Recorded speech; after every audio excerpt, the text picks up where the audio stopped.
half in, scoreless ball game. Lewis snap, drops, scans, throws it down the right side. Arias over the shoulder grab for a first down, out of bounds inside TCU territory. A double-digit pickup gain for the Buffaloes of 25 yards. Now there's a big highlight for the first half as Brendan Lewis found Daniel Arias down the right side, just right over here. Nice little fade, big catch for the Colorado Buffaloes.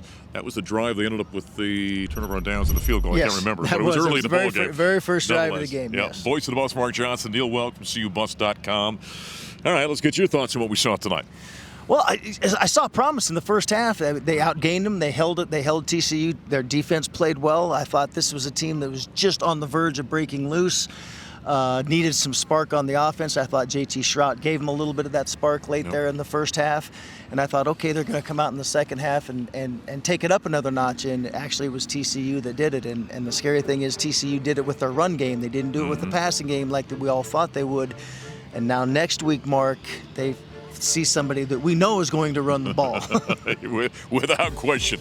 That's what they do at all the academies, really. Yes. But that's going to be a big. We'll talk more about that here in just a moment.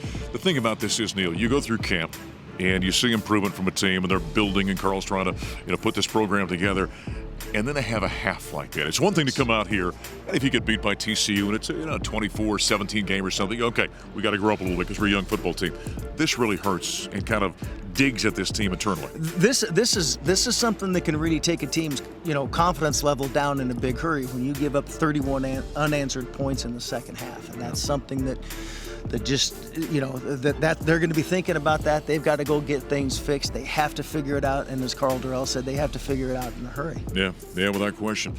The quarterback thing is what the topic of conversation is going to be. There were a lot of things going on here. We talked with Gary just a moment ago about the issues on defense. They got to fix a lot of that and do so as quick as they possibly can. But we know the way the quarterback position draws the attention. That's going to be the topic of conversation. That's the most important position on the field. There's no doubt about it. The quarterback's the number one position, and you've got to come out there and decide who your quarterback is. And I agree with what Gary said. You've got to go to Mike Sanford and say, Mike, what are we doing here? How are we going to do this? Where are we going to do it? Who's going to be the guy? And you can't go back and forth and have this.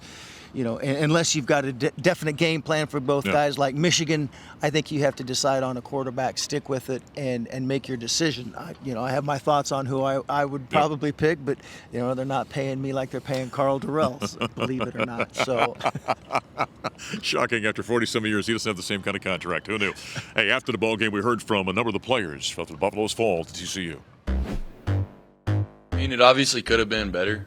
Those things suck, and we obviously need to do better, and we will get better as the season goes, but that doesn't really concern me at this point. I don't know if there's a feeling of missed opportunity. It was more of a feeling of optimism, I'd say, just because we knew. Don't get me wrong, give TCU credit. They were great. They did a great job. They're a good team. I think the first half showed what kind of team we are.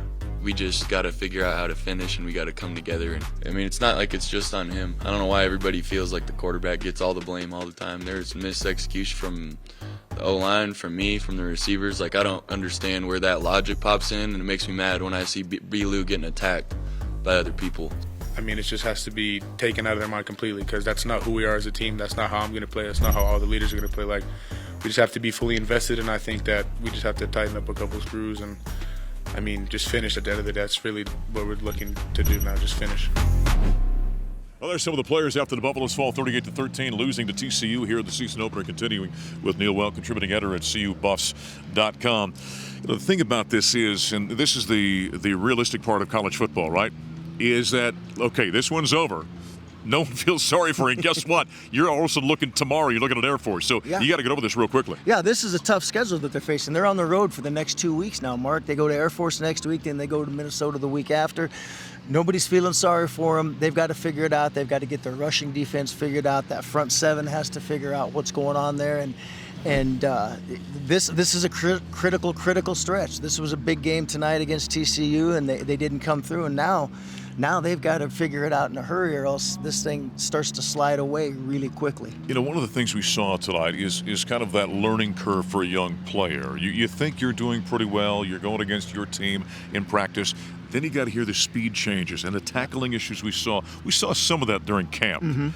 It always gets exposed That lesson's got to be learned very quick because that at least cleans up some of the issues on the defensive side. Yeah, and there were too many missed tackles, too many guys bouncing off of people, too many guys diving at people's feet and not making the tackle, too many guys in the hole and just having their ankles broken. Yeah. And so they've got to get all those things fixed because we know what we're going to see next week. We're going to see that Air Force option attack that's just going to run it at them, and they know what's coming.